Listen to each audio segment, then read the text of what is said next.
আবার অনেক দিন পর আমরা বেড়াতে বেরিয়েছি দুজনে।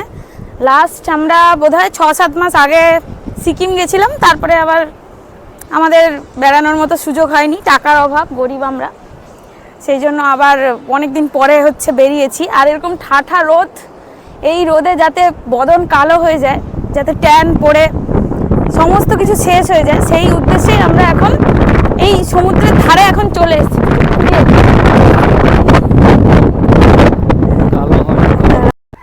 আজকে কিন্তু প্রচণ্ড রোদ, মানে রোদের তাপমাত্রাটা বিরাট।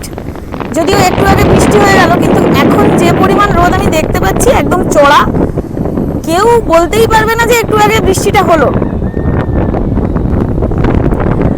আচ্ছা, আমরা এখন হাঁটছি আর হাঁটছি, মানে এইদিকে রাস্তাটা দিয়ে এলাম, পেছনে দেখতে পাচ্ছেন যে আমাদের অনেক এই ইয়েগুলো আছে, দোকানগুলো আছে।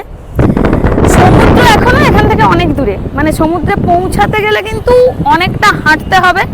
আর যেহেতু একটা মন করে এসেছি যে না, আজকে একটু সমুদ্রের জলে পাটা জাস্ট ভেজাবো অন্তত, কারণ কাল থেকে এসে তো বাজার দোকান এই সমস্ত ঘোরাঘুরি হচ্ছে, তো সেই জন্য যতটা দূরেই যেতে হোক না কেন, যতটাই আজকে হাঁটতে হোক না কেন, একটুখানি যাবো আর কি সমুদ্রে।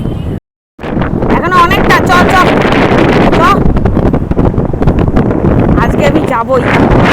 আর আকাশের মেঘটা আজকে এইরকম বেশ বালিতে পা দিয়ে হাঁটতে বেশ ভালো লাগে। আর এই মধ্যিখানের এই যে ছোট ছোট যে কারুকার্য, এইগুলো হচ্ছে লাল কাঁকড়ার কারুকার্য। সন্ধে হয়ে যাবে তখন দেখবেন আবার এরা এই নিজেদের বাসাগুলো থেকে আবার বেরিয়ে পড়েছে।